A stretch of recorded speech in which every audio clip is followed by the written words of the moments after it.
Greetings and salutations, everybody. This is David Bixenspan welcoming you to another edition of 605, the Superpodcast. Hope everyone enjoyed the first. Bix, are you listening? What? Have you figured out who I am yet?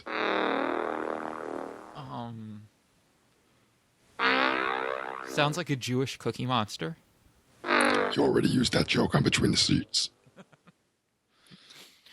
I see you losing control. Where is your confidence? What kind of name is Oli anyway?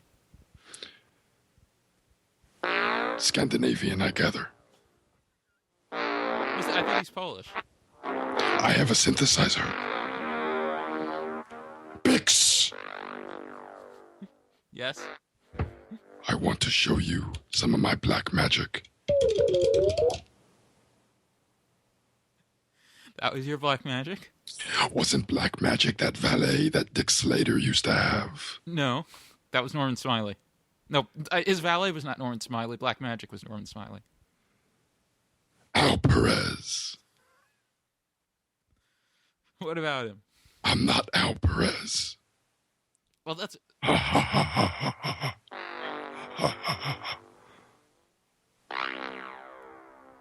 So, Sting, Bix.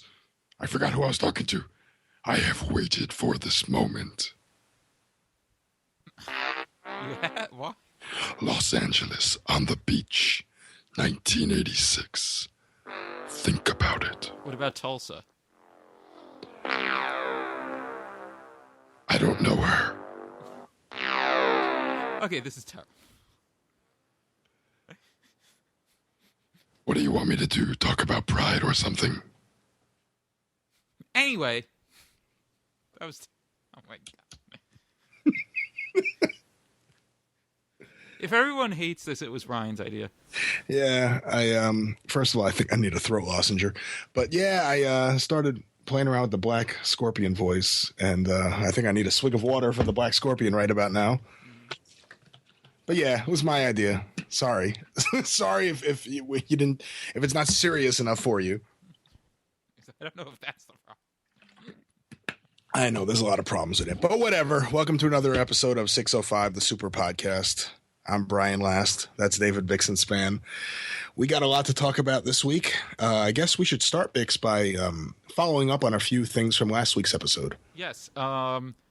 I made a mistake, and then it didn't really matter, but whatever. So you may have noticed that we talked about Giorgio Moroder and our theme song, and then I think I put a note in the blog post, which would have been, in the description in the podcast apps, if you used one, that said to disregard all of that. So... For some reason, okay, so what we had decided to make our theme song at first was the dub mix from the 12-inch of Grab Them Cakes from the wrestling album, which I did put on SoundCloud, and we'll link that so people can hear it. But for some reason, I guess because we were talking about Moroder, and I already had in my head that was the theme song, I was like, oh, right, and he was the person who remixed it. No, it was Shep Pettibone, who is I guess, what would he be best known for, mixing a lot of Madonna stuff? Yeah, I would guess so. I mean, the way it started was last week on the episode, we said, hey, if you could figure out what our theme song is, let us know. And then we used and then we used the theme song that everyone knows, which until actually this all happened, I didn't realize was an actual song. It was a song used by the NFL and their NFL films, and was also used, obviously, as TBS Wrestling's theme song. Yes. Richard Harvey, I believe, is his name. Yes, and now I forgot the name of the song. Wait, was Dynamics the name of the song or the album? I believe it was Dynamics by Richard Harvey. Yes, which is on YouTube in various forms. Although the one that's actually just listed as his and not the World Championship Wrestling theme, I think it's sped up. Like someone put it on a record player at the wrong speed, or the record player got out of whack. But yes, apparently a real, like, kind of disco-ish sort of instrumental song. But yes, that's what the deal was there, and the dub mix of the of Junkyard Dogs Grab Them Cake song with Vicky Sue Robinson, which is, yes, a real thing. There was a real 12-inch single of that and Land of a Thousand Dances. When I tried to, as like many people do on podcasts, I use a program called Levelator to automatically match up the audio levels on everything. And when I tried to use that song, it just completely threw everything out of whack for some reason. Like the level, like because it goes, I guess, from back and forth between, because it's a dub mix, quiet, loud, quiet, loud. So without boring anyone too much, I couldn't use that. So we decided, hey, we'll use one of our second choices, which was the World Championship Wrestling theme, which I think works well. Also, on the topic of theme songs, I know last week I said I couldn't remember the Paul Orndorff WWF theme song that he used in 1985. It was actually I'm a Fighter by Van Zandt. So if you want to hear that, go find that. And then I guess would this be Leonard Skinner Van Zandt or Little Steven? Donnie Van Zandt. So what from Leonard Skinner? Well, he's a relative, the brother, isn't he? It would be a relative of Ronnie Van Zandt. Isn't he the one that replaced Ronnie in the touring group when they reformed? Well, I'm not sure. I'm not a big Leonard Skinner aficionado, but I know Ronnie Van Zandt died in the plane wreck, and then this says Donnie Van Zandt, and then I believe Johnny Van Zandt ended up playing with them later on, and I could be wrong. I could be getting names mixed up. Okay. I don't know. Ask Michael Hayes about the various incarnations. Yeah. But going on, another thing we talked about last week, which became somewhat of an obsession of mine this week, was El Pibe Diaz, this wrestler from the famed Argentina wrestling group Titanes en el Ring. And I said that he's one of my favorites because of the ridiculousness of it. It's a man who comes out to the ring in pink overalls with a bunch of dancing girls. None of them are dancing to the same song. They're all just doing their own thing. And children are running up to him and kissing him. And then he dances, and his dancing is so infectious that eventually the heel that he beats and William Boo, the heel referee, all dance with him. I mentioned that there was another El Pibe Diaz after this one left, and he wasn't as good. Well, in doing some research this week, not only was there another El Pibe Diaz, but he's also on YouTube in what could best be described as almost killing himself, if not killing himself. Because we just don't know. We really don't know. There's no conclusion. No one has turned up with any new information about this. Bix, when I sent you this video and I said, you have to watch this, of the second, we presume the second, who knows how many there were, El Pibe Diaz landing on his head, what did you think? I thought he had literally died. He literally, well, we're going to actually watch the video together here on the show and let you know our actual thoughts. Okay, so are we doing this now? Let's do this now. And what we're going to do is create a playlist after the show. So if you want to see it, it'll be there for you to watch. Okay, so this starts with, now, is this clip of this entrance from this match, do we know? Because it seems... Yes. Okay. Now, the differences are night and day. He's not wearing pink overalls. He's wearing some kind of Martian headgear, I guess is the best way to put it. It's like antennas, and he's not as good a dancer.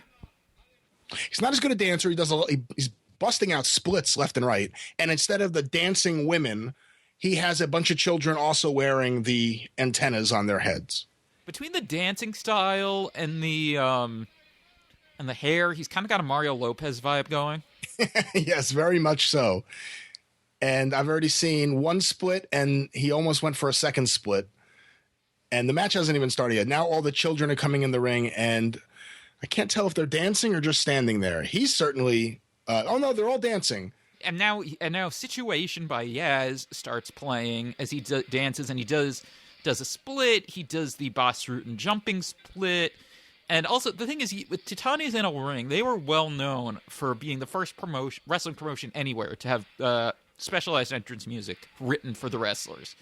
So in any other promotion, like, using commercial music would be a good sign, but in Titanes en el Ring, it's a bad one.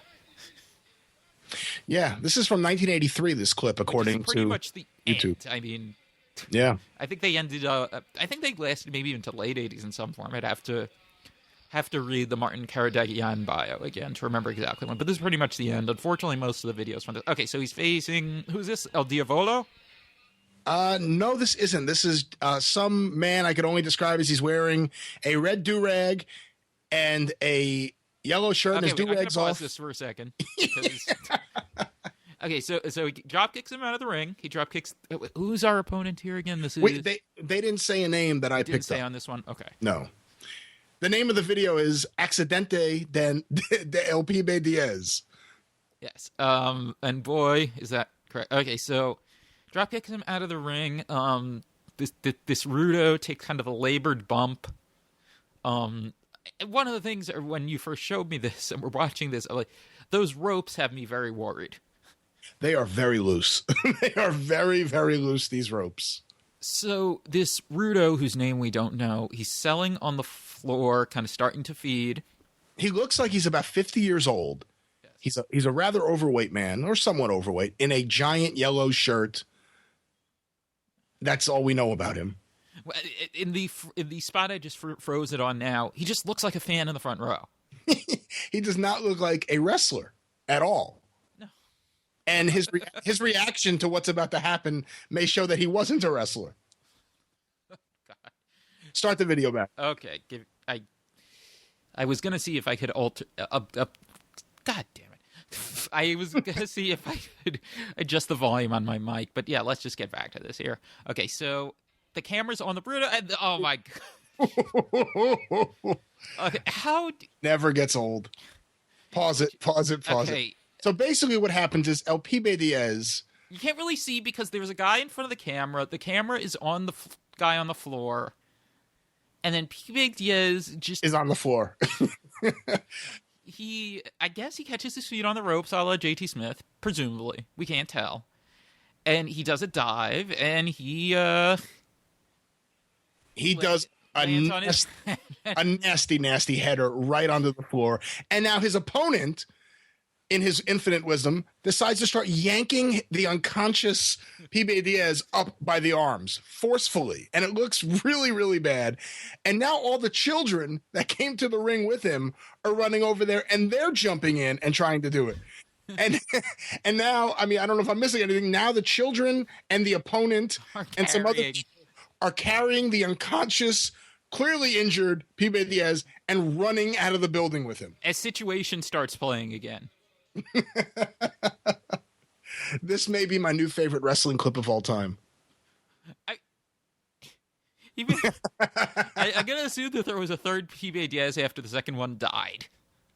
Yeah, I mean, this is just so brutal. You somehow can't help but laugh at it. It's not that he lands on his head. It's the way the guy immediately yanks him up. And then the children all running over there like they were going to do something to help. What are they doing? It's just there's so much chaos going on. And then just the idea, if you have a head injury or a neck injury, they want you laying there. They want to put something around your neck. They want to have a doctor look at you, put you on a firm, hard surface, carry you up. So. They just try to yank him up forcefully, and then they all just pick him up and run out of the building with him. Children, opponent, and everyone. I mean, it's unbelievable, this clip. Oh, my God. You're watching it again, aren't you? No, I'm reflecting, but I'm going to watch it again now. Yeah, here comes the dive. Boom. And this guy does not make any effort to catch him. He just stretches his arms out. If you didn't know he came from a ring, you would think he just dropped from the ceiling. Yes. I mean, this guy, like, I don't know how much. Some of these children are mortified. There's a few of them like holding their mouths. Yeah, I'm making this full screen so I can. Also, the bump this guy takes out of the ring is not. Oh my God! I'm sorry. This is getting funnier each time I see it. I recommend you watch this in a loop. Just not stop. He catches dives like someone trained in Florida Championship Wrestling. Jesus. Hey now. Have you seen how most current WWE guys catch dives? It's not pretty. No, I've actually given up on WWE. No, I know, but literally anyone other than Cesaro, pretty much, it's not pretty. It's not this bad though. I mean, but if you've ever seen The Miz catch a dive, it's not that dissimilar from this. Well, this man clearly did not catch anything. Well, I'm sure he caught a few things in his lifetime, but dives weren't one of them. Now, we recommend all of you watch this clip, but the bigger question... Over and over. The bigger question, if anyone has any answers, did this guy die? Or what happened here? If anyone knows... He's clearly unconscious. Who's an expert in the field of this? It would be Kurt Brown and Steve Sims. All right, we need to crack down on this. This will be an ongoing thing. The investigation into the life and death of El Pibe Diaz. Maybe next week we will call Kurt during the week and add a segment. Kurt, we will call Kurt or Steve. Actually, I may actually be talking to Steve about something else during the week. I will ask him if he knows about the death of the second Pibe Diaz. You know, I don't know why this reminded me of it, but did you ever see that tape of it was from, I had it when I used to have tape parties in the 90s. Handicap Pro Wrestling? Yes. I mean, I've seen more of it than most people, probably. Okay, I only had one tape of it, and I remember it was a big hit at every video party I had. And then one time in New Jersey for one of Dennis Caruso's Eddie Gilbert shows, I actually had Bill Watts in the room watching it. Oh, my God. And he went crazy. He thought it was the greatest thing he had ever seen. Well, he's like, what? He's like screaming at the TV, like, look at that guy in a G-string. He really because it's also because they're also doing shoot style, I guess, because they decided it's the easiest thing to do. Yeah, he thought it was great when the guy started crying and the match ended. Add that to my resume. I got to watch Handicap Pro Wrestling with Bill Watts. Where did you get that? I got it from the only person I know who would enjoy it as much as me, Bob Barnett. Oh, so you got it from him? Because I got it from him, and then later, I believe I got because they were still running in Japan. That promotion, Doglegs. Yes, that was what it was. It is. I think it's still that was the name of it. Yes, Doglegs. Doglegs Super Handicapped Pro Wrestling. And well, it was. I got it because it was. I saw they were airing on TV in Japan, and so I contacted a certain tape dealer who may or may not live in the Northeast. Not that one. Who gets stuff from Japan. I'm like, do you get this? Because there was also a DDT show that no one was getting that was on the same network. So it's like, do you get both? Do you get these? And he was like, yeah. But he didn't list it. Probably for obvious reasons. Yeah, really. And I got like one tape of it, and then my friend Nate, who loved collecting the weird Japanese indie stuff, got another month of their half-hour show from him. How long did it run? Do we know anything about this? It still exists. There's a guy who made a documentary that's like been crowdfunding it or something. Like it's I think if you look up like Doglegs Wrestling Movie or Handicap Wrestling Movie, you'll find it. And I mean, they've been running a very long time. But I remember then when Nate got his, like I remember it was the end of the tape had like the beginning of that week of that month's DDT show on that network. And it had this like amazing looking match where it was like Dick Togo and like what was his name? Hideki Nishida, who was this guy who we both loved watching, who I think was like the second Monkey Magic after Super Delphin. And it was this like clips of this amazing match, but it was hyping for that match being later in the episode. And then later when Nate was like, "Oh my God, this looks amazing! Now we have to get the DDT show," he contacted said tape dealer who may or may not have the same initials as Jerry Lynn. And he said he did not have this DDT show, which I don't know if he did not want to sell anything else from the same tape, or if he did not want to ever play the Doglegs tape again to get to the DDT show.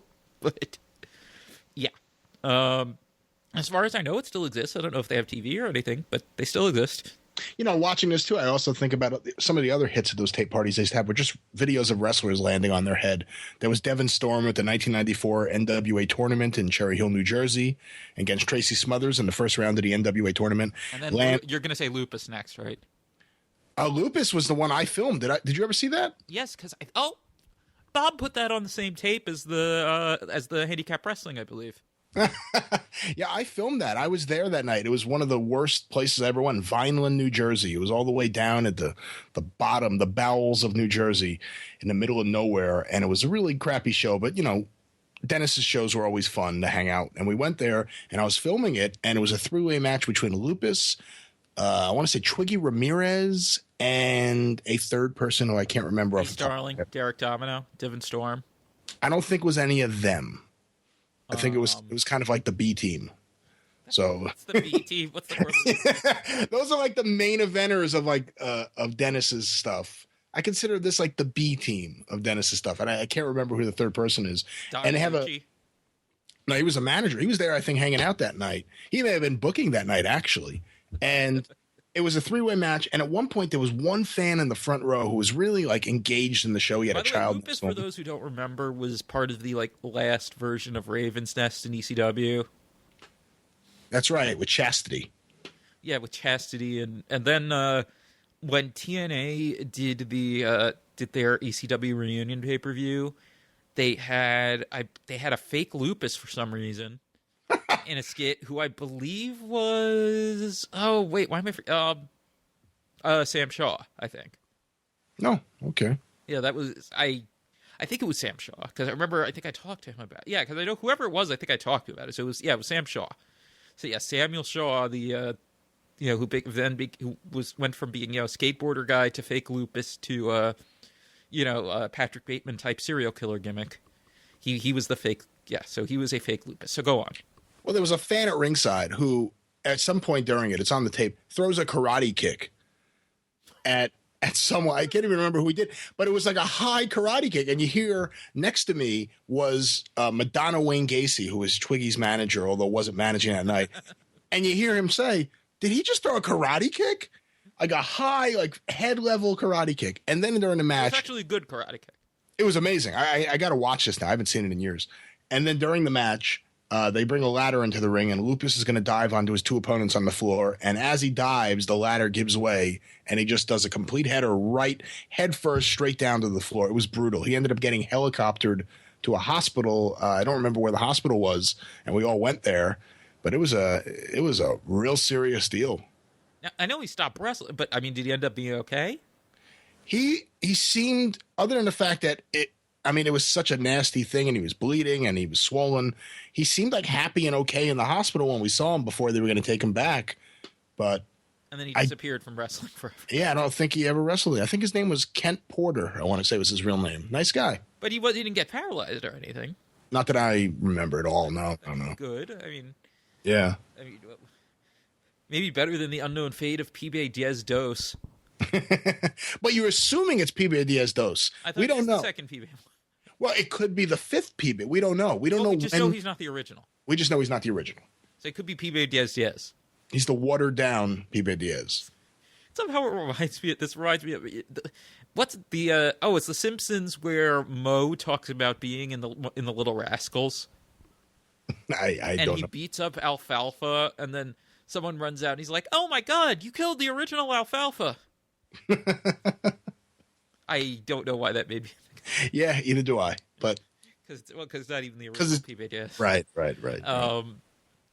So yeah, I mean, we will try to do our research and find out exactly what happened here, and we're gonna try to get him on the show. We're gonna try to get this PBS on. And we're gonna try to get a PB Diaz on the show. One of them. We're gonna get an Argentinian phone book and just look for Diaz, Pibe.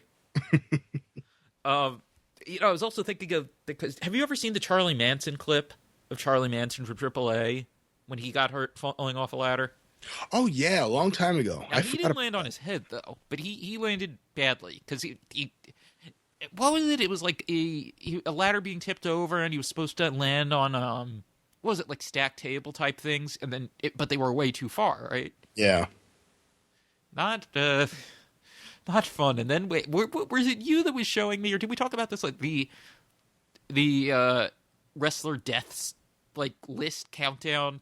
Yeah, we did see that on YouTube last week. It was linked after the PB Diaz video. Okay, so we talked about it after. Oh no, we talked about when we were watching PB Diaz. Oh, so it was Sunday, I think, after Between the Sheets that we saw it.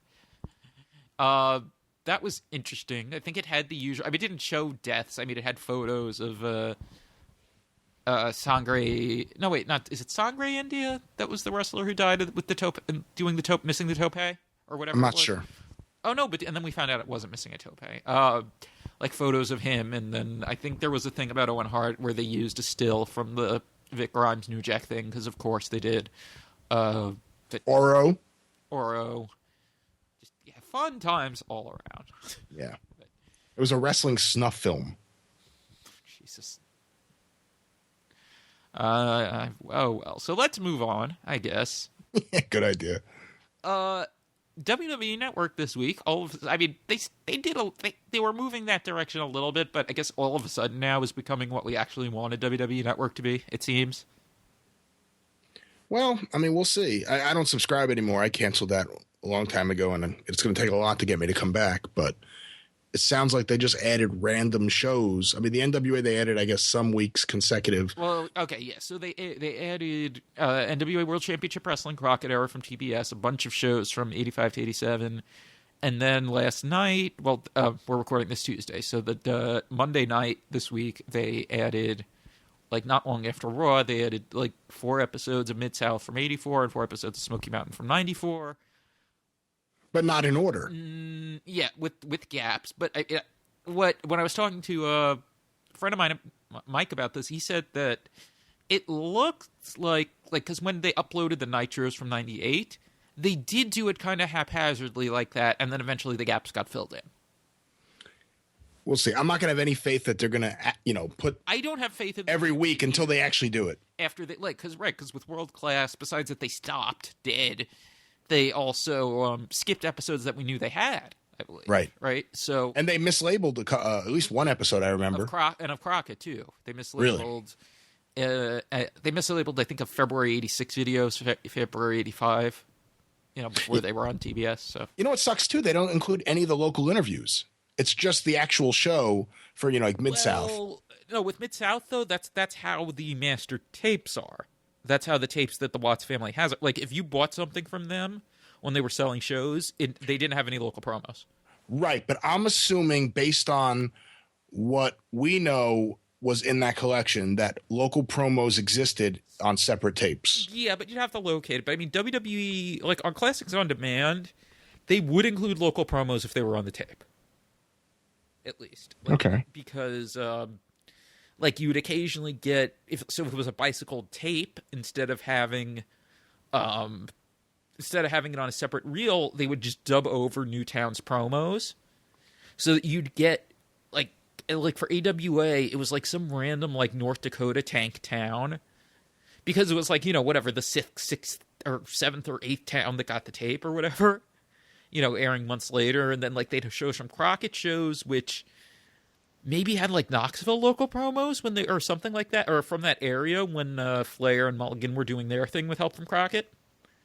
So their history on Classics on Demand at least shows that if there are local promos, they might be including them. But who knows how much is I would think the local promo reels would be the last thing they'd prioritizing. When I think about my Mid-South collection, we know for a fact that's the big thing I want to save is all those promos. I just want to get all of those. Well, yeah, and your collection of the stuff that was taped off TV too is that I was thinking about that even if we have stuff from the Master in better quality, I do want to. Yeah, we really need all those local promos. Right, and you have your stuff starts mid '84, early '84. I think it starts February '84 to the end. Close to the end. Yeah. Yeah, to the Crockett buyout. All right. Oh, you don't have from after the Crockett buyout? I may have some stuff here and there, but I don't think it was part of that collection. I think I got it separately. Oh, okay. All right. Yeah, because we know for a fact that the local promos were on separate wheels with them. I mean, it was with a lot of promotions too. Right. Either way, it's cool to see the stuff on the network, though. Yeah, I mean, it's good to see it in as good a quality as you can see it, with the music all edited out, of course. Which we'll always complain about that. I want to know how much it costs. I mean, I guess in the network economy, though, it's probably something that's more realistic than it would have been on the DVD sets, that they should do it. Yeah, and to me, it's really important, especially for 84 to 85, because that's really where, not just WWF, but obviously with Mid-South doing their music videos and stuff, it's where wrestling really tried to reach that young MTV audience. Right. And music was a major part of that. And World Class, too. And World Class, too. Yeah. ECW, I almost feel loses the most because... Yeah. Maybe because it's not necessarily as good without it. It, literally isn't. You know what I mean? No, you're right about that. I agree with you on that. But it's just such a big part of it. I really, I'm thinking about, some of the stuff's on the network, and I was thinking about rewatching because The other day, I wanted to watch the November to Remember '94 era stuff.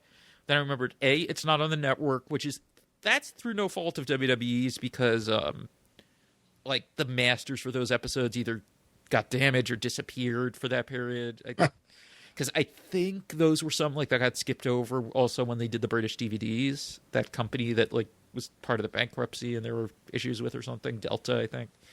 But then I realized the thing I really want to see, which is the Sandman Tommy Dreamer Typo Negative video, it would be dubbed over. And that's probably that I feel like might be the single greatest ECW music video too. Oh, I don't know. That's an interesting topic right there. Should we talk about it? Well, there was Mikey Whipwreck Loser by Beck. There was What a Man for Mr. Hughes by Salt and Pepper. Mikey Whipwreck Say It Ain't So. I really liked Sandman and Woman, Lenny Kravitz, Let Love Live. Is that the song? When is that from? Earlier in '94? It's from '94. I don't remember exactly. I don't know if I've seen that one. Let Love Rule. Excuse me. I think that's the song. And what else? I mean, that of course every November Rain. Every New Jack match. I'm glad I don't have to hear Desperado. That's the only one I'm really, really happy about. But that I feel like is if at least not counting November Rain, because that's not really a feud or wrestler video. I feel like that the Typo Negative Christian Woman video is the best one they ever did. Oh, who had Elastica Connection? Oh, Mikey. That was another. Mikey had the best video. Yeah, really. Mikey was watching 120 minutes or something. Well, the thing I loved about it too, when I wrote that thing in Figure 4 earlier in the year about music, it was perfect too for Mikey. Mikey, all those song choices fit Mikey, and even the evolution of the character. You know what I mean? And just the tone of them. Yeah. Just that it's, you go from Loser and then Connection when he's now more of kind of a legitimate wrestler, and it's kind of got a little bit more of an edge, and then Say It Ain't So for the Sandman feud. I remember talking to him one night at the hotel bar after one of those shows, and I assume he was pretty drunk. And someone must have told him I had wrestling tapes. And he started harassing me, but in a very rude way that I didn't want to help him. The only thing he wanted to see, he was obsessed with one thing. He was like, I need every episode of the Bobby Heenan show. That's the only thing I care about. And, I would try to make a small talk. I'm like, oh, you mean the Oinkettes? I'm like, no, listen to me. Listen carefully. I need every episode of the Bobby Heenan show. Okay. Nice meeting you. Take it easy. I'm trying to figure out, did I ever meet him? I met him did you go to the Long Island Comic and Card Show, or whatever it was, where John Arezzi had his last gasp at a convention, sort of? I don't think so, no. It was in '94. Whatchamacallit? It was December '94. No, I definitely wasn't there. He had Foley, who was joined by Mikey and Missy, and there were some some wrestling themed, merch dealers and stuff there for one small section of it. It was in the Nassau Coliseum convention center thing. No, I went to one that summer at the Nassau Community College gym that had Bruno Sammartino. Okay. And actually that's the only time I ever met Herb Abrams. Herb Abrams was there. What was that like? Bruno was, very classy, and that was when he was doing the thing which he did for years, where he wouldn't charge for autographs. He would sign everything because he thought it was insulting fans if he charged. So then there would be other people would sell 8x10s and stuff. And the people that were there were long-time, lifelong Bruno people. Georgie Ann Macropolis, who had been the president of Bruno's fan club, who had played a big part in WWF history because she was the one who, I'm trying to remember the exact story the way I heard it. Buddy Rogers' wife, because she was the head of the Buddy Rogers fan club too, revealed to Georgie Ann that Buddy and his crew were going to walk out. And then Georgie Ann let Vince Sr. know, and that's what led to Vince Sr. forcing the Bruno title change right away. Really? Yeah. I did not know Jim Cornette knows more about this because me and him have had discussions about it. But Georgianne was there. Mike Modugno was there, who had taken over from Georgianne. He was her boyfriend, and then they broke up, I think. And then years later, they still remained friends. He took over the Bruno fan club. Dominic Valente was there. So, I mean, it was like that whole like old 60s, 70s WWF crowd were there with Bruno. And, you know, I remember I asked Bruno, it's on video somewhere. I was a kid. I was like, you know, do you think you'll ever get into the WWF Hall of Fame? And he's like, this is the only Hall of Fame that matters. The people, whatever he said, you know. And then all of a sudden, Herb Abrams showed up with some tall blonde who was his girlfriend. And I tried to talk to him. He was a bit all over the place. He didn't seem especially coked up. I think he was just, you know, normal Herbo. The Power Twins used to call him Herbo Turbo. Whenever I would talk to the Power Twins, they would call him Herbo Turbo. And he was there, and his girlfriend had a Bruno Sammartino LJN that she brought to have Bruno sign. Oh, so I brought that up anyway because I just remember this. Mikey, like, I remember my dad noticing, like, it just me or does it look like Mikey had fresh gig marks on him? And then I learned that it was the night before when Paul Loria had made his big return and attacked Mikey, and Mikey gigged. I thought that was great, by the way, the Paul Loria, Mikey Whipwreck thing. That was when MSG first started airing ECW. Yes, and Loria was really good. They had good matches. Yeah, they really did. Well, they trained together, I know, so they knew. But they had really good matches. Yeah. And then Loria just kind of disappeared forever. Yeah. I mean, he did. Well, no, he did help Mikey run his wrestling school later.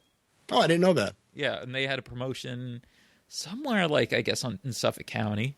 I met him that summer also at a show at the Nassau Coliseum in '95, and he was a really nice guy. Really, really cool. Paul Loria? Yeah. Not nicer than Drunk Mikey. No, Drunk Mikey was kind of a dick. Paul Loria was there, and one of my friends who I was one of my tape trading friends who was a good friend of mine for a long time, Eric Bemben.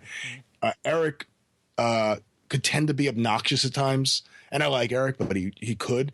And he just kept, as I'm talking to Paul Loria about wrestling, Eric was talking to him too, but everything Eric said was like a joke about being short. And Paul Loria, just to his credit, just smiled, laughed, and you know, tried not to let that ruin everything. But every single thing he said was, you know, so tell me the long and the short of it about this. Well, his gimmick, to be fair. Well, still. The guy doesn't need to be shoved in his face nonstop that he's 5'4". That may be generous. So we're talking about the WWE Network. I don't know if there's anything else to talk about with that. I mean, I'm glad to see them putting more stuff up. I hope they do. I mean, it's they keep sending me emails, and it's time to restart your subscription. They haven't realized yet that it doesn't help them when they send me an email with a giant picture of Roman Reigns, like your subscription. You restart your subscription now. It's like, you know what? No, I'm waiting for them to beg. I'm waiting for them to offer me something, and then I'll think about it. But I'm not going to do it. I fear that my girlfriend's going to get one of those 3-month WWE Network cards as like a gift and give them to me, and I'm going to have to join up. But don't they only have those at Kmart or Walmart or something? I don't know. I just heard about them. I don't know where they're distributed. I mean, I think it's something like that. So, I mean, you may be in the clear. I think it's some sort of weird exclusive deal.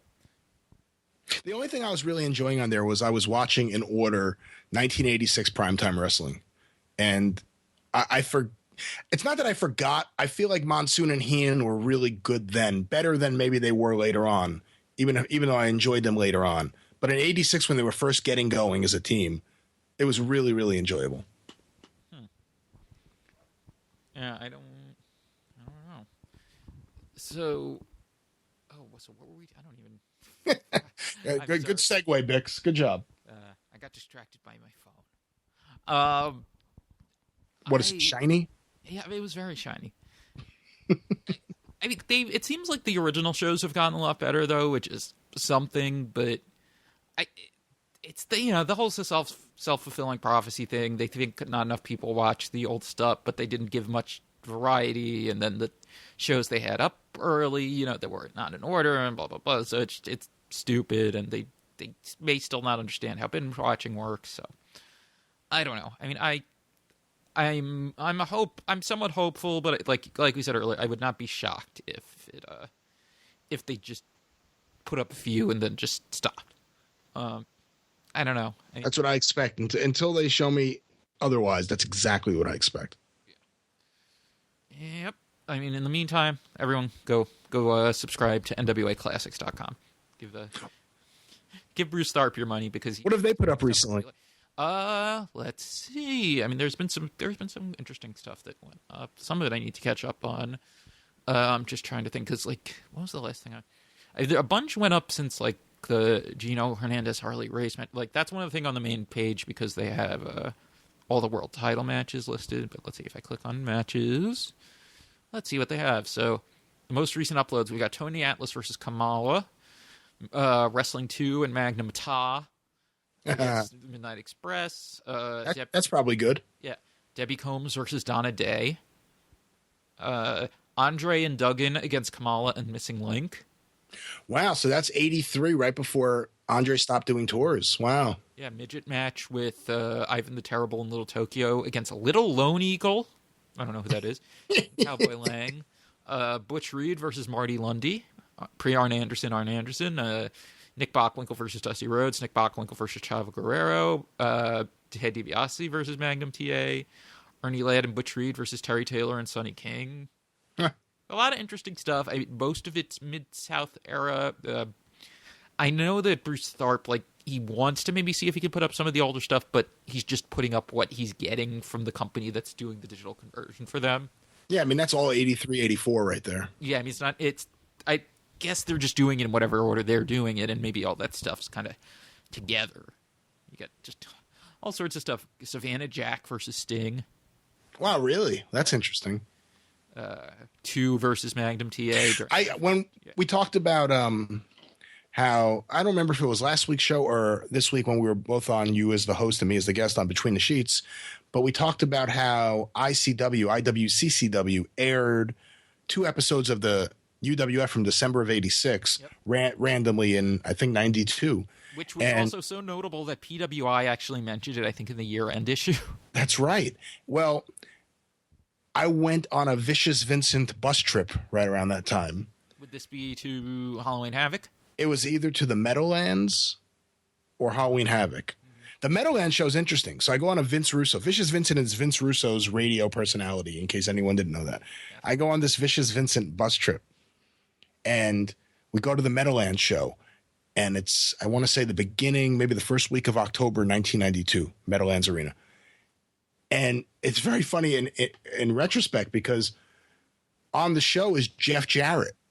So I'm thinking this is the first time Vince Russo ever saw Jeff Jarrett. Huh. Right? I mean, he wasn't watching USWA. Yeah, I wouldn't think so. So that's the first time he ever saw Jeff Jarrett at that show. Huh. And he went backstage before the show and he got an interview like in gimmick with Razor Ramon. Both of them in gimmick. I do kind of remember. Yeah. So, but what was I saying? I was saying, so I went on one of those bus trips. It may have been Halloween Havoc. And I just watched these 2 episodes of IWCCW with 1986 UWF. And I knew so many of those people, Ted DiBiase, Sting. I mean, I knew so many of them, but there were people I didn't know. So I asked Vicious Vincent, he was taking questions and answer on a bus. I said, whatever happened to Savannah Jack and Eli the Eliminator? And he had no idea who I was talking about. He goes, they're working at a 7-Eleven somewhere. And that was the answer I got. The Matt Rat didn't know either? No, the Matt Rat didn't know. They were busy. It was so weird. You get on the bus trip, and you could tell they just got a bunch of stuff from WWF. And they would walk on the bus and kind of they would be dejected. They would walk around just handing everyone like the press photos for like the Bushwhackers, not signed or anything, but just like, here's 8x10 pictures of the Bushwhackers. It's like, thanks. What am I supposed to do with this? How would you explain to someone who never heard it? Do you have any tapes of this? I do. I have plenty of tapes of Vicious. You need to digitize these. You really do, because I may have to. So how would you explain? You can probably explain it better than me. How would you explain Brian from Long Beach, the Vicious Vincent's World of Wrestling? Vicious Vincent's World of Wrestling was really cool if you were a kid who hadn't really discovered The Observer yet. I was 12 years old when I started listening to it in the summer of 92. And it was cool. It was Friday nights from 6 to 8 on the radio on Long Island. So wait, had you never heard a Resi show at that point? I had never heard of Rezzy's show. I had somehow, my father read about it in the paper, and I would try to wake up in the middle of the night and listen to Rich Mancuso. So I heard that show, but I had never heard of Rezzy. And I knew about Vicious Vincent because it was in the Slammer column, I think. I think that's how I found out about it. It was in the Slammer. Blackjack Brown wrote about it. And it was 6 to 8 on Friday nights, 2 hours. And it was Vicious Vincent, his co-host, the Matt Rat, who was his best friend, Jimmy, who I believe he brought with him to WWF, and he got a job in merchandise or something. And the Matt Rat's voice, let me try to do it. My voice is destroyed from doing I can do it if you want me to. Hot diggity dog. Hey, Vicious Vince. Yeah, that's pretty much it. That's pretty much it. And he was like the goody two-shoes. He loved all the baby faces. Vicious Vince loved all the heels. The big thing you would do if you wanted to get in good with Vicious Vincent, and this is funny enough knowing where history goes, is you would call up and you would go, woo! And then he would do it, and you would talk about how great Ric Flair was. That's right. That was what you did to get in good with Vicious Vincent. So it's Vicious Vincent, the Matt Rat, and the third person was Skull Von Cruss, who is now Vito LaGrasso. Well, he was Vito LaGrasso, but we didn't know that was his real name yet. And he came... Notable lawsuit plaintiff, Vito LaGrasso. Right. This is during the period where he was a jobber as stipulated in the Jerry McDivitt filing. About him, yes. Yeah, because it was 1992, which is when he was working for them as a job guy. And he was also on Vicious Vincent's side as a heel. And it was a really cool show because, you know, you would get some insider news. UB Marks did the news at the top of the show. And that was... Right. So he would actually give you some real news. And they wouldn't get too inside, but if you were a passionate wrestling fan and young, again, I was 12, you can call up and have something to talk, have someone to talk to about wrestling, and you hear other kids. And when it was 2 hours, you can call in multiple times. And then Vince ran out of money. So right when the school year started, he went from a 2-hour show to a 1-hour show. And it went from Friday nights to Sunday night. Sunday nights at 8 o'clock. And again, if you're a kid getting ready for school, it's not the same feeling as listening to it right before the weekend. You're listening to it at the end of the weekend, getting ready to go to school. And then he loses UB Marks, and he replaces UB Marks with Blackjack Brown, who was a nice guy, but he sounded like he was half asleep. Like, okay, Vicious Vince, here's the news this week. There's a new tag team in the WWF. It's Jimmy Garvin and someone else. You know, it was just it dropped off a cliff. And then by that point, he was talking to WWF enough that he had a relationship, so they would give him people. So like he would have Freddie Blassie on to preview the Survivor Series, and that would eat up half the show because it was now only 1 hour. He switched from 2 hours to 1 hour, and it would be ungodly bad kayfabe interviews. Johnny B. Bad was his regular guest from WCW, and it was just these total kayfabe interviews. And right around this time, there was a movement amongst fans, and I must say, even though I was a fan of his, and I liked Vince, and I got along with him, and he was at my bar mitzvah, hell, but there was a movement amongst fans to hit back, I guess is the best way to put it, against Vicious Vincent. I kind of started it because I had a friend of mine who was a comedian. He was trying to be a comedian. He was 12, but he did a Kermit the Frog voice. And I said one day, you know, it'd be really funny. Call up this show and say you're Kermit the Frog, and let's hear what kind of reaction you get. And he waited on hold for like 40 minutes, like past, I think, like a Freddie Blassie interview or something, or an interview with the Rosati sisters. I mean, these were the caliber of guests we were getting on the show. And Vicious Vincent finally goes to him and goes, let's go to Jeff in Port Washington. Jeff, are you on the air?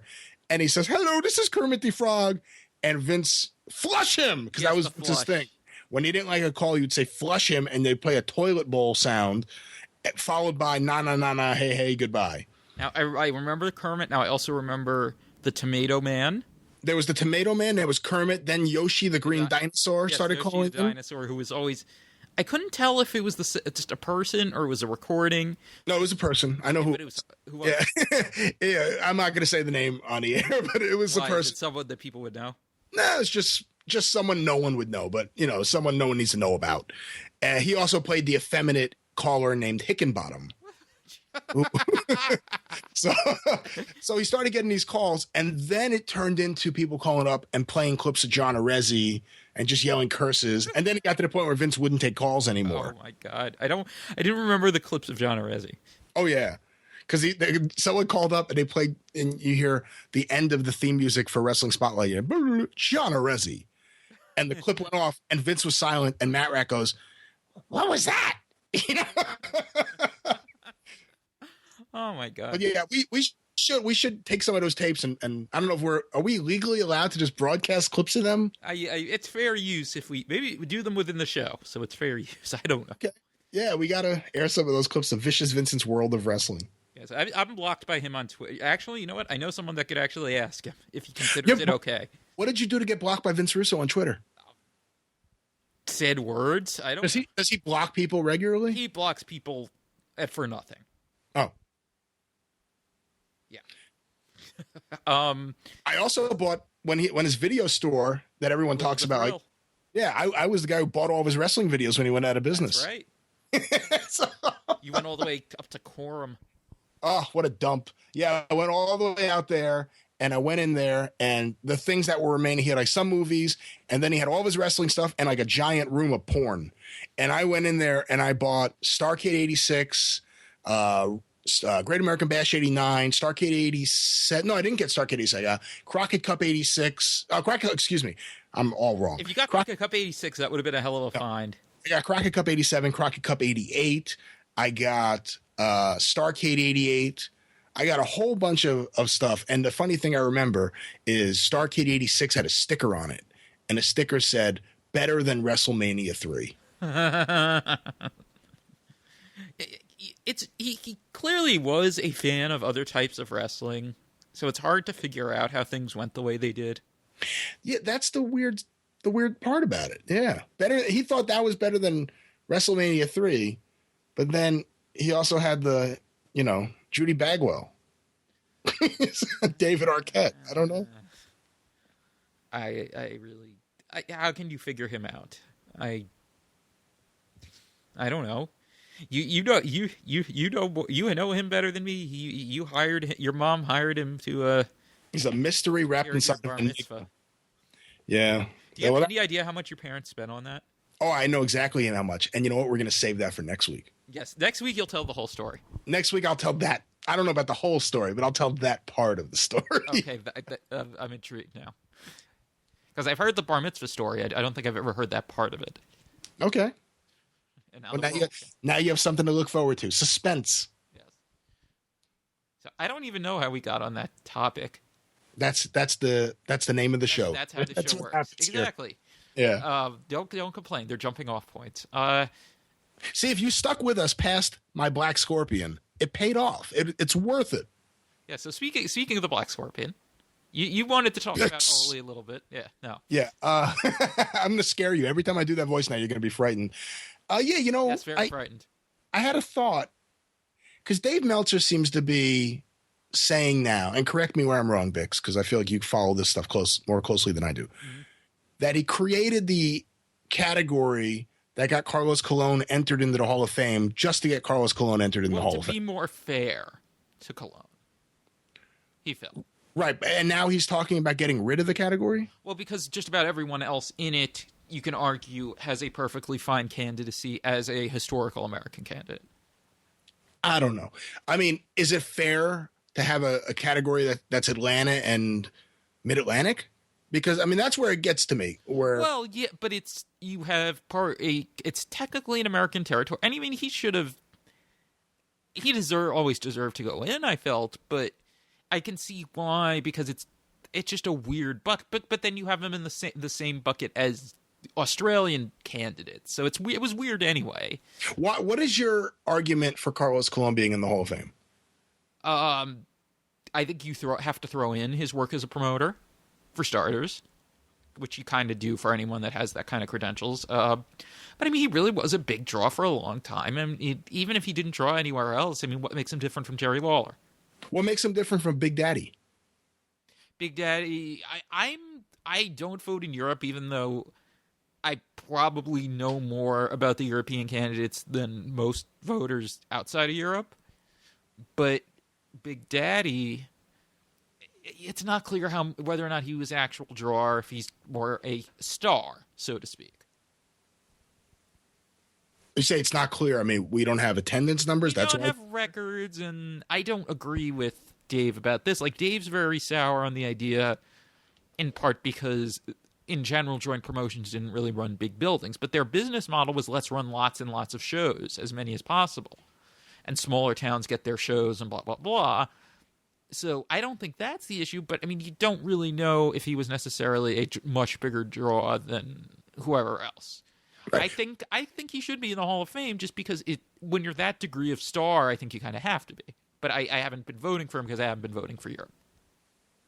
I don't know. The whole Hall of Fame, I think about it a lot. I think Ole Anderson should be in. I don't think the Anderson brothers should be in. I think Ole Anderson should be in. And I find it hard to believe that he's not. I think he should be, yeah.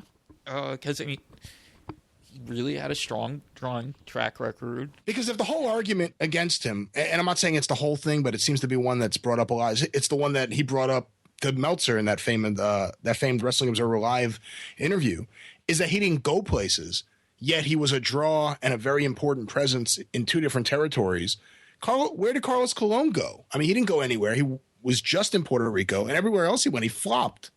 See, but I think that's an overrated metric because, I mean, Lawler is no doubt a Hall of Famer.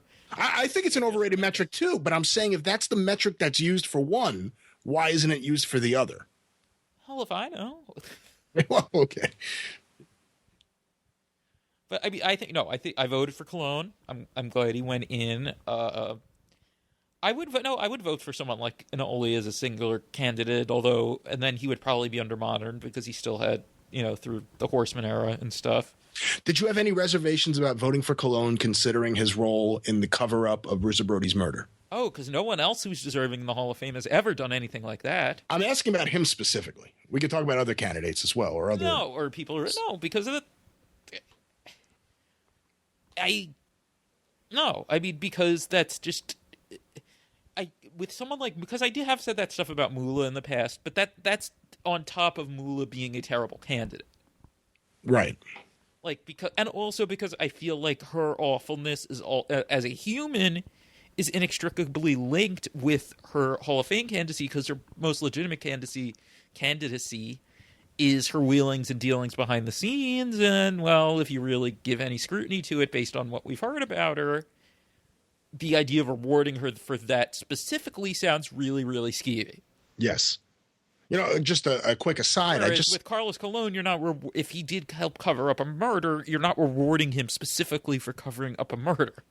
A quick aside to the Moola part. I just saw online somewhere someone released some of Fred Hornby's notes, and one of the things I found really interesting was that he had a television listing for 1956. It was the first Vincent McMahon Sr. Washington, D.C. show broadcast into New York. And on the first television show aired was Slave Girl Moola. Huh. So I thought that was interesting, just the idea she was on the very first episode that aired in New York of the McMahon family's wrestling empire. Wow. Was that the first ever territorial wrestling TV show kind of targeted to New York, too? I don't know. That's an interesting question. 55, and I mean, there was no one that was taping TV. I mean, there was no one that was taping TV for national TV out of New York, right? No, there wasn't. For the New York, or for the New York area, unless did the New York specific shows come before the DC show in New York, like the Sunnyside Gardens and what was the Connecticut show? I'm not sure. Bridgeport. I think it was Bridgeport. That sounds about right. Yeah. No, I don't know. I'd have to find that out, but that is interesting that she went back that far with them. Yeah, the very first episode. So I saw that. I was like, oh, that explains something. I don't know what stuff. I saw it on Wrestling Classics. Someone on the main board or the Lou Thez subforum? I want to say it was the Lou Thez one. Someone had a rest in peace Fred Hornby, and while going down it, there were a bunch of Fred Hornby. Someone typed up some notes of his. Yeah, so check that out. It's interesting stuff. But back to the thing. Yeah, I mean, I'm just so sour on Carlos Colon as a human being because of all that. And I know you kind of have to separate the two when it comes to the Hall of Fame. But, especially after reading Tony Atlas's book recently. And, I don't know. There was so much shady shit going on there. And the one thing that can't be argued is that they tried to portray Jose Gonzalez as, Mr. Nice Guy on TV. No, he already was a babyface before, to be fair. However, he was on trial for murder, and they did everything they could to use their television to position him into being a sympathetic figure. But a lot of the stuff people cite was stuff he was doing before he killed Brody. I mean, you could say he killed Brody because he admitted he killed Brody. He just said it was self-defense. But, you know, like just being a babyface. He already was a babyface. The say no to drugs stuff with no drugas on the back of his trunks. That was something he did before he killed Brody. So, I mean, obviously it was with that goal in mind, but it's not that I having never seen the TV myself, the way I've always heard it described doesn't sound nearly as bad in that context as you'd think. I'd always heard it described the other way. And again, I hadn't seen the TV either.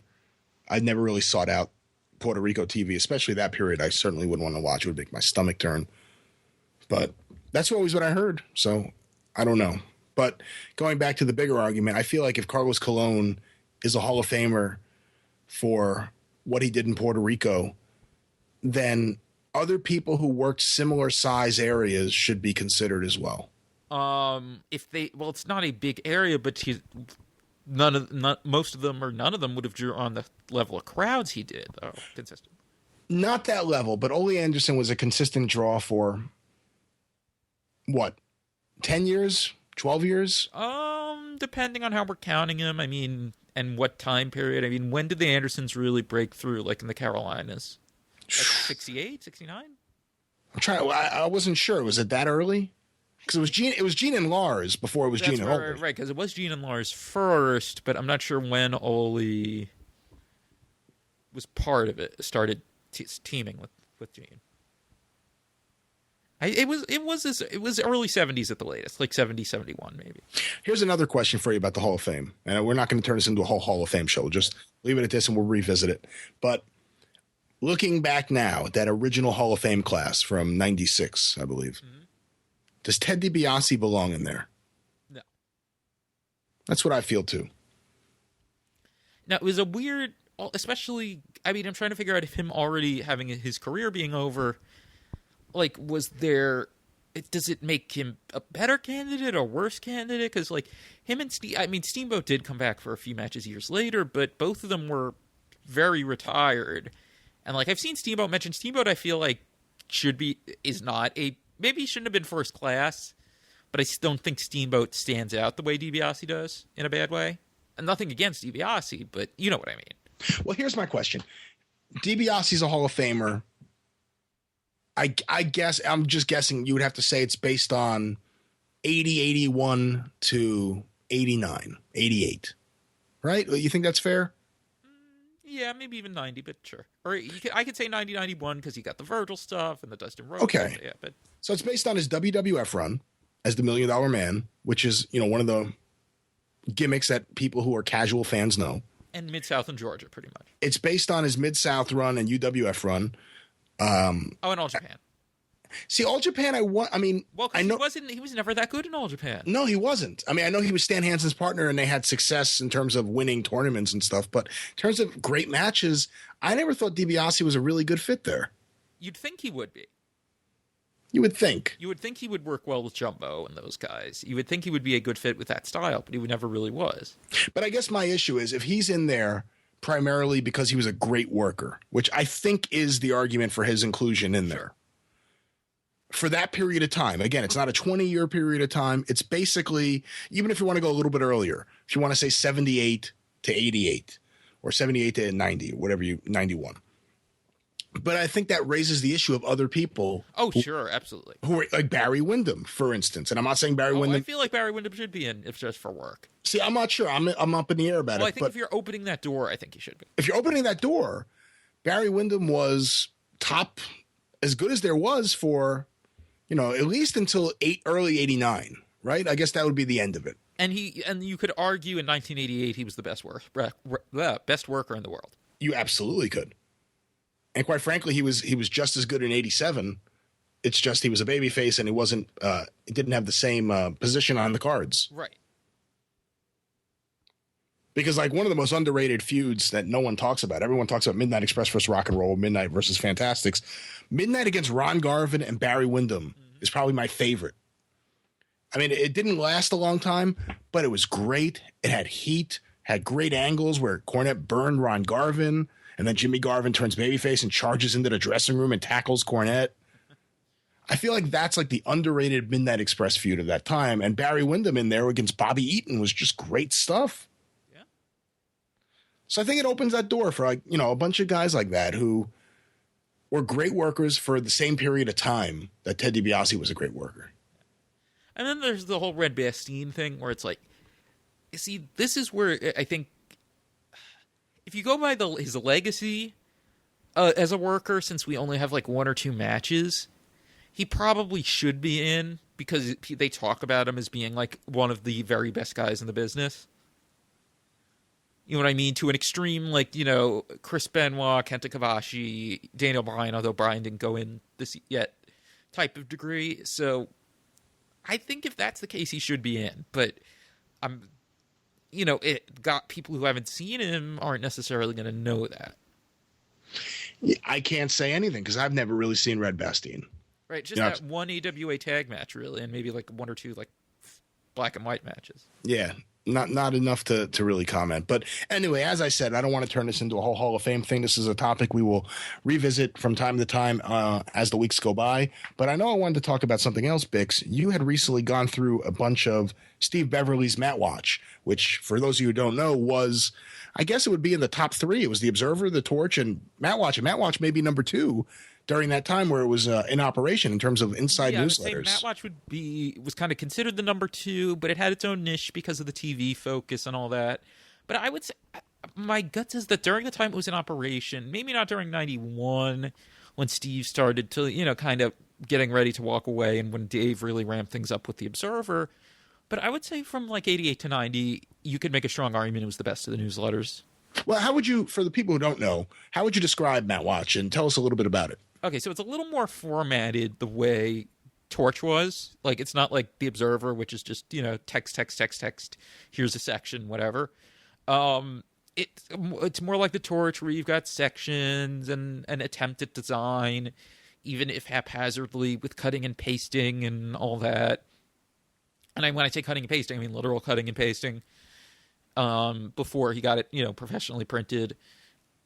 And the idea was to kind of focus us on wrestling on TV because Steve Beverly was a TV news guy and all that, and he had connections. So, you know, ratings were covered each week. I mean, now that I'm looking at this, is probably, I mean, Dave did cover ratings in The Observer, but this is probably the best resource for rating. Not probably, it is the best resource for wrestling ratings during the period that it was around. Lots of stories from the TV side that you wouldn't hear from other newsletters.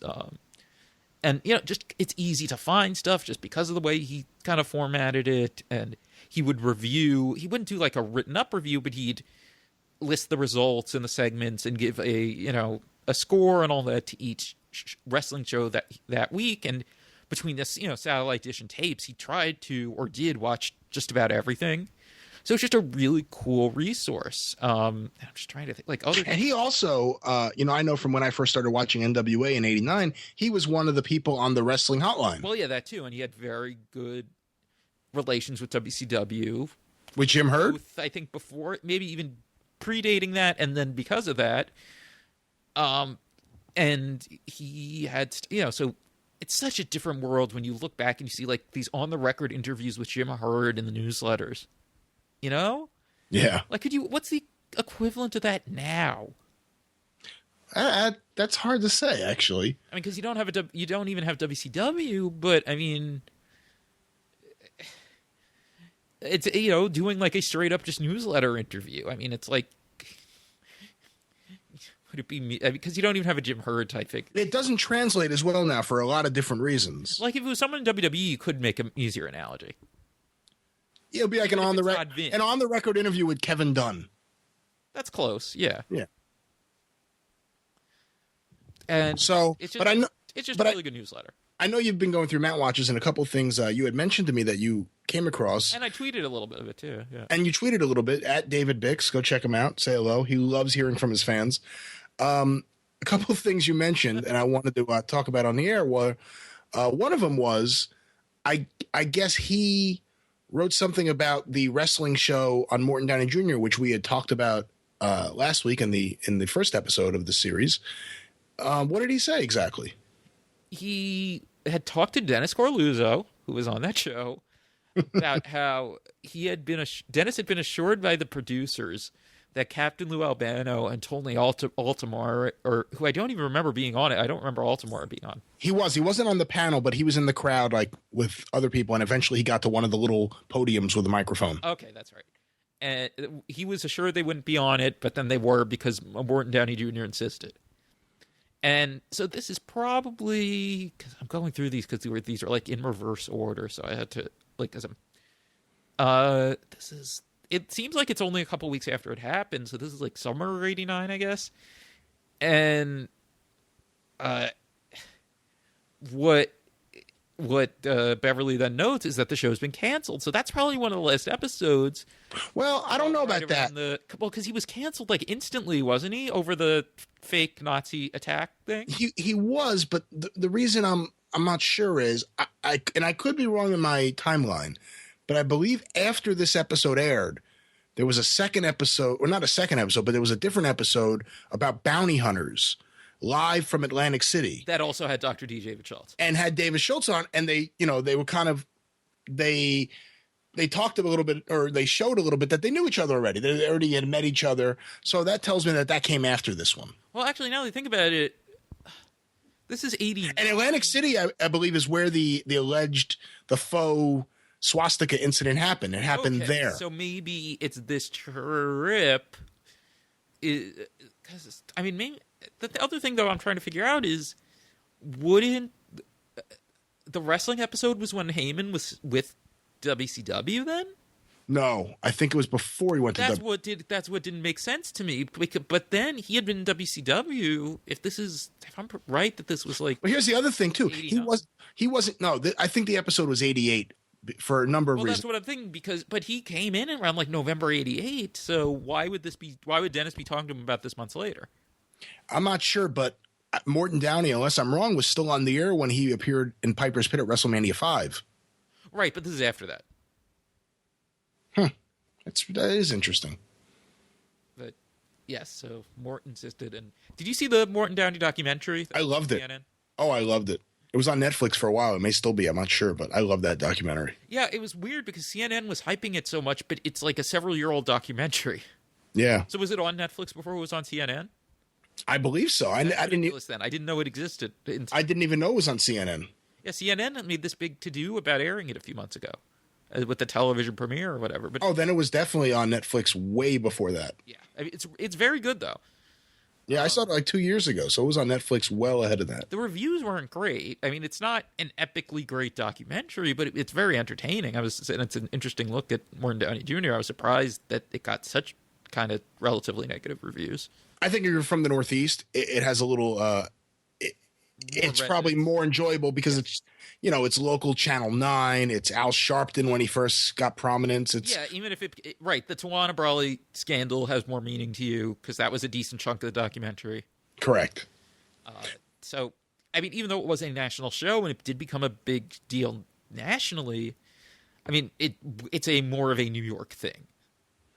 Right. Well, moving away from this brief foray into Morton Downey Jr. world, one other thing you mentioned that you saw in there, which I find incredibly fascinating, is I guess what AWA's original Team Challenge Series concept was. Okay. Right. So I'm looking through this. I'm like, oh my God. So the Team Challenge Series was not as stupid as we thought, at least in theory.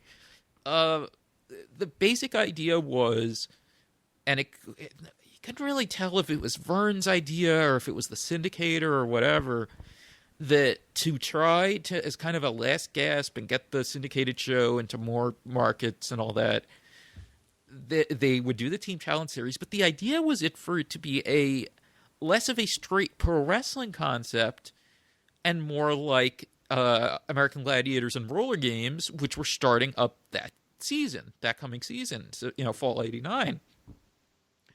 And Roller Games really did not become a hit, but that's really neither here nor there because although it was great. It was great, and American Gladiators was. And that's kind of the vibe they're going for, kind of like it's pro wrestling, but it's more of one of these action sports entertainment properties. And that was the idea. And Piper was going to be one of the team captains, which I think we knew, right? Cause I didn't know that, no. Because I feel like Chris and I talked about it maybe on a Between the Sheets, that Piper had been hyped, or maybe we did some other show we did, that Piper had been, because it was a Bisca. So, yeah, instead of Baron von Raschke, that it was Piper as like the California something or the West Coast something. But then, Piper re-signed with WWF. But yeah, that was the basic idea, and there would also be some kind of profit-sharing deal with the stations. That's interesting. So Piper, around the same time, was negotiating with AWA, NWA, and WWF? That's right, because he was negotiating with Herd, too. Yeah. Huh. Interesting. But I mean, the AWA didn't have money, so I wonder right. what exactly they had to compel him with, also to the point that they named him in the proposal. Although it's Vern, so he was not above doing such things. Yeah, this is actually the first AWA I ever saw, because it was on the Team Challenge series was on Sports Channel here in New York. Mm-hmm. So this is the very first stuff I saw of the AWA. And ESPN, yeah. I don't know. I didn't see it on ESPN though. I only saw it on Sports Channel. Well, and it was a lot of the same shows, I think, too. I don't think I ever saw any pre-Team Challenge series stuff either while it was going on that I remember.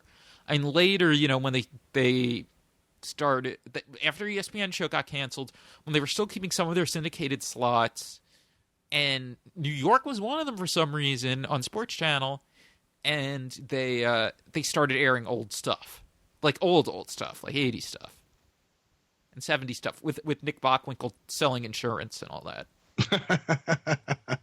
I don't remember that, unfortunately. Don't remember Nick Bockwinkel talking about his insurance sales career? No, I wish I did.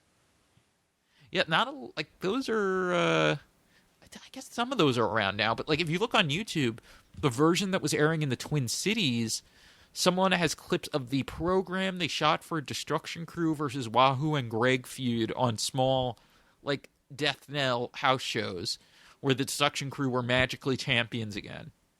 And they shot angles in the wraparounds with Greg and the Destruction Crew and Bischoff. I don't think Wahoo was part of it, where they just set up this upcoming show at a high school or something from like late 90, early 91. But yeah, so what do you think of this this interpretation then, I guess, is the way to put it, of the Team Challenge Series concept? I don't know. I mean, it's certainly nothing like it came off. You can sort of see glimpses of it now. Yeah, you know it. Yeah. It's, I don't know. I mean, I'd like to know when they realized that there was no hope anymore. I mean, I'm guessing stations didn't really buy into it, and they realized they didn't have any money anyway. Yeah, I mean, no one bought into it. It sounds like. Into the idea that we'll get profit sharing or whatever. Yeah. I guess. I mean, but they still had the idea though, so I'm just trying to think. Did we get it on Sports Channel before the Team Challenge series, or was this actually when we started getting it? I don't know. That was the only time I saw it on Sports Channel. Yeah, that's what I'm thinking. Because that was my introduction to Eric Bischoff and the Destruction Crew and Yukon John Nord, Mike George, the timekeeper Mike. The timekeeper Mike George, which I actually thought was cool when I was a kid. Mike George was good. Well, let's not go crazy. He was a good wrestler. Maybe not at that point as much. Yeah. But no, I actually enjoyed that gimmick more than I ever did his wrestling earlier on, like when he was in Mid-South. I don't even remember what the actual gimmick to it was. He would pick a time, and he had to beat someone within that time. Yeah. I think that was the timekeeper. But I guess why would he beat the timekeeper? You mean when there is a timekeeper? Yeah, I mean, I don't know. Just that's late period AWA for you. It was at the end of the. I remember Del Wilkes there as the trooper. Yes. Johnny Stewart as the proto Chris Candido. I don't remember that at all. Well, okay. See, if you watch Johnny Stewart stuff from his AWA run where he's feuding with the world's most wonderful human being, Buck Zumoff. Ugh, yeah. It's like the facial expressions, the hair, it's Chris Candido. I got to check it out now.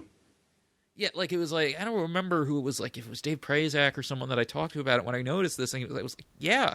And if you look, he's like, it's just exactly the same. Even the robes. It's Chris Candido. It's like, and he had that cool finisher too, where he did what was it, like flying knee, but like horizontal, like a clothesline. Did he have a girlfriend that would sleep with wrestlers when he wasn't around, or when he was around? Oh, hey, I was friends with Chris, but still. Jesus. Still. Oh, that's not nice. No, but you know, Everything always comes back to her. It does. It does. Is there anything else you want to talk about this week, Bix? Or I don't know. We've covered a lot and a lot of time. I mean, I really hope that what comes out of this episode is we get some answers about El Pibe Diaz. I hope so. I mean, I wonder if it's better not knowing. I feel like there's more of a story that we don't know. How many Pibe Diaz's are there? Well, also, who's this guy who he's working with that immediately yanks him up? Yeah. Obviously, his gimmick isn't the medic. Yeah, I don't know what they knew about concussions in Argentina in 1983. I think he would still know that. I know. Yeah, I'm sorry. Anywhere you go, if you do a dive and land head first and are immediately unconscious, and immediately you're stiff and unconscious, you know not to just start ripping the person up violently. That guy must have been strong too, because he just those poor he had, children, like old man strength. Those poor children just standing there. No, seriously though, think about how strong that guy just yanks him up. Yeah. He yanks his dead weight while he's still in mid-crumble, too. I like to think that somewhere at home, the first El Pibe Diaz was watching TV. Just like, you see what happens when you get rid of me and my dancing women? This is what happens. The guy with the antennas crashes onto the floor. He had to return to his home planet. He had to beam back up. Yeah, that's actually why he was so stiff. He had left his body and gone back to wherever he came from. El Pibe Diaz. What does that even translate to? What does that mean? Oh, God. Do you want me to look up? Okay. No, I'm going to do it right now. Hold on. Okay. Translate. Typing on the thing. El Pibe. Okay. The kid. The kid 10. So he's supposed to be a 10-year-old kid? I mean, that's fucked up. That's really weird now, because obviously the second El Pibe Diaz. Well, that explains the suspenders and stuff. But wait, hold on. The overalls, I mean. It doesn't explain the dancing women. Maybe it explains the does. children. It explains the children for the second one, because they're kids. And if he's supposed to be a 10-year-old kid wearing antenna, obviously that's why they're doing it as well. But the first guy, I know he's in pink overalls and he's dancing up a storm, but those are like mature, voluptuous Latino women dancing with him. Like, they're not dancing with a 10-year-old boy like that. So I don't know. Maybe, I don't know. Maybe they're school teachers. Yeah, he brought all of his teachers with him. El Pibe is the kid. The kid 10. But that's Spanish? So that's what is there a distinction between Pibe and Nino? I don't know. I don't even what do I type? Difference between Pibe and just type into Google difference between Pibe and Nino. Scintillating audio. We get answers here on this program. Yes. No, nothing. It's asking me for the difference between Nino and Pine. Well, I don't. What's the difference between Nino and Pine? El Nino tied to melting of Antarctica's Pine Island Glacier.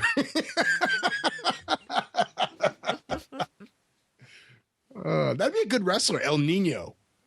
Well, have you ever seen the Saturday Night Live sketch about El Nino? No. Where it's when the storm was happening or about to happen, it's like the Weather Channel, and then it's Chris Farley cutting a wrestling promo as El Nino. It's like, I am El Nino, which is Spanish for the Nino. And then they had and then Jim Brewer comes on as Ric Flair. I never saw that. No. Although I don't think he actually talked like Ric Flair. I think he just had the hair and like a robe. Do you ever see You ever see Fridays, the wrestling skit they used to do? Not on Fridays, no. Fridays did really the best one. They did it a few times. One of them's on their DVD box set, and another one that came out. Yeah, it doesn't hold up as well. There's some cool stuff. Like where they have two rabbis who are going to drive through a flaming matzah. Like that's kind of funny, but showing that this wrestling sketch. Yeah, the wrestling. I'm just trying to prove that I'm more Jewy than you. The wrestling sketch is. It's like two brothers, like they're in their house and the mother's like, it's breakfast time, and the two brothers come down and they're like acting like a tag team. Like, they're like, I can't even explain it. They're like beating each other up and like, just acting like over the top professional wrestlers. It's really, really good. I got to find it. I'll try to get it. We could put it in the playlist if we can find it. Okay. How does it compare to the Right This Way, Mr. Duty sketches? See, those are funny. Those are actually funny. But again, I think we're losing our audience. If we haven't lost them already, Bix. Oh, God. Now, have you ever seen the SNL Tuesday Night Titans sketch? No. Okay, so I had no idea this was ever existed until, because I don't think it's ever aired like in reruns or anything. It's from the Billy Crystal season. Okay, so that's 85. Yeah, and it's I'm trying to remember. It's Rich Hall as Vince McMahon. Who was it as Lou Albano? There was a Lou Albano, I think, and I don't remember who. Jim Belushi? Maybe. He was in that cast, and he was a little bigger than the others. That's why I think. Maybe Jim Belushi, and then Billy Crystal as a midget wrestler named Little Caesar. I don't remember being that good, but it was on just years ago, a compilation of WWF TV from that era that I got, and it was on there. And yeah, I mean, that seems like you wouldn't think of SNL that era doing now you'd think of them doing a parody of an obscure cable show. I wouldn't, but that doesn't seem like they do it something they do in 1985. I don't know. It's I just think of what would be the equivalent of Tuesday Night Titans in the modern landscape. But I mean, it's just they didn't really parody that type of stuff back then. You know what I mean? I mean, I guess WWF wrestling was big at the time, but to parody something as specific as TNT. Did they parody it before Hogan and Mr. T or after? Because that was that same season. Oh, before they hosted? Yeah. I'd have to look it up. I'm not sure. Because that was the same season. So that would tell you some of that. Yeah, it's weird. SNL back then, I don't want to get off on a whole thing about that, but that was the only time, the Dick Ebersol years, where they didn't really do any political humor. There's no Ronald Reagan. There's not tons of Ronald Reagan. Was there a specific reason for that? No, I think it was just that's where the cast was at the time. Right. Yeah, and that's an interesting period for that show. Also, people don't realize one of the weird things about that Hogan and T show. They were the last-minute substitute hosts. That's right. Last minute exactly, because it was Steve Landesberg was going to host. Then he gets sick. Then they bring in Hogan and T. But it's after they've written everything, or it's late enough that they've decided they don't want to write anything for them, because then Steve Landesberg does a few minutes of stand-up on the show because he's not sick anymore.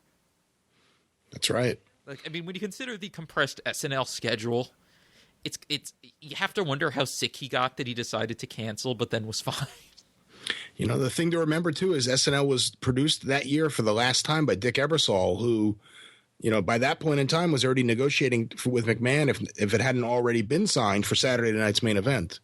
So they were all in bed together at that time. Do you think Vince was like, "I need you to make Steve Landesberg sick"? No, I don't think it's that, but I think Dick Ebersol was going to try to find a way. If he knew that Saturday night's main event was already going to air in the Saturday Night Live time spot in a few months, then it benefited him to do that. And again, during that time too, I believe he was the executive producer of all late night shows outside of Johnny Carson. So that means David Letterman. And of course, Vince had a presence on there a few times too. Until he didn't. Although that video of them with the baby, the first baby of the year, is actually pretty funny. Yeah. Vince is pretty good there. Although I've never seen the one that ended their relationship, where Vince came on as a guest. Oh, I've seen that. Oh, you have? Do you have it? Yeah, that's on YouTube. Okay. I saw it on YouTube. Yeah. Where Vince is where Vince is just as a regular guest, and And Letterman makes a comment about him looking jacked or whatever it was. Yeah, I mean, Okay, you have to find this for me because I think I looked for it and I couldn't find it. I'll try to find it. If we find it, we'll put that in the playlist as well, so the listeners can check it out. Yeah, I did not know unless it's recent that it showed up on YouTube. Because I know Bob Barnett telling me about it, that he was on, and it was because I wrote something in Daily Update on the day of the Letterman finale. And I linked to the various Letterman wrestling stuff. So Lawler and Kaufman, Killer Kowalski, Blassie and Kaufman, and then I think Bob emailed me to tell me about that Vince was in the running to become a recurring fixture. And then Vince got angry over whatever Letterman said because he, Bob put it to me, I think was that Vince perceived it as Letterman saying he was on steroids. I don't remember that. I remember it being, and it could be, and I'm just remembering wrong, but I remember it being more that, as seen in the other clips that exist, Dave just did not take Vince seriously at all. And Vince takes himself very seriously, and Dave would just kind of laugh at every single thing. And I don't think Vince appreciated that. He was being earnest announcer Vince. Right. Well, he was that other time, but this time he was a guest, and he thought he'd be treated with some respect, and it was really just Dave being Dave. There's a lot of Letterman, I think, on YouTube now, though. So there's maybe more than there used to be. I don't want to get too sidetracked, but if for anyone who's never seen the Mandy Patinkin Letterman stuff, yeah, that is great. I love that. I didn't see that. I never saw that stuff until pretty recently, but I really like that. So yeah, we're getting too far from the topic. I think once we start getting far from the topic, it's a good time to wrap it up. Yes, if we're just not talking about wrestling anymore. Right. We'll do a separate show that we just talk about popular culture. But for this show, that one will be called 1235. Yeah, exactly. But I think it's about time to wrap this one up, Bix. Now I keep hearing exactly in all these different accents each week. It's wonderful. Bix. Yes. Exactly.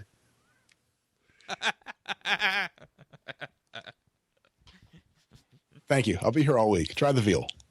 Tip your waiters. All right. Well, listen. That's some Borscht Belt humor at its finest. Well, hey, I'm more Jewy than you. Indeed. So wrap it up, Bix. Yes, the Jew. Nothing more Jewish than having Vince Russo at your bar mitzvah. Hey, as we will talk about on next week's episode, not only did I have Vince Russo at my bar mitzvah, you want to talk about how Jewish I am?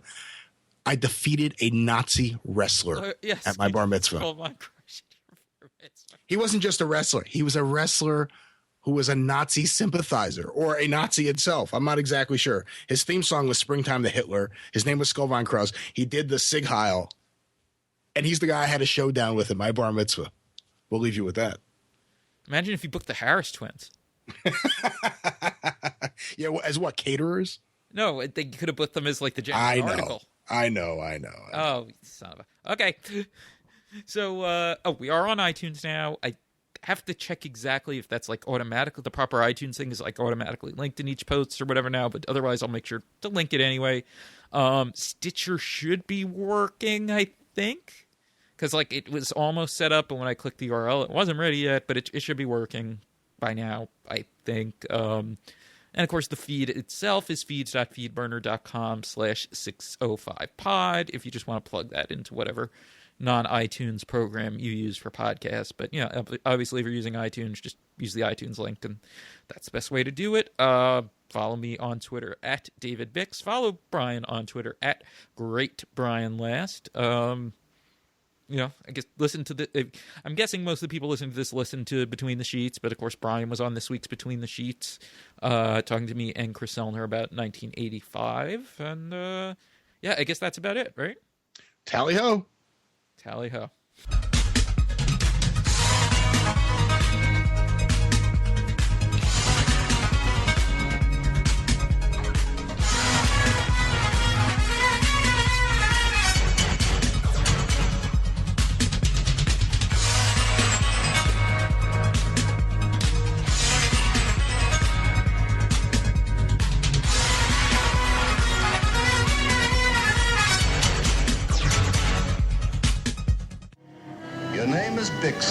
You're a dancer.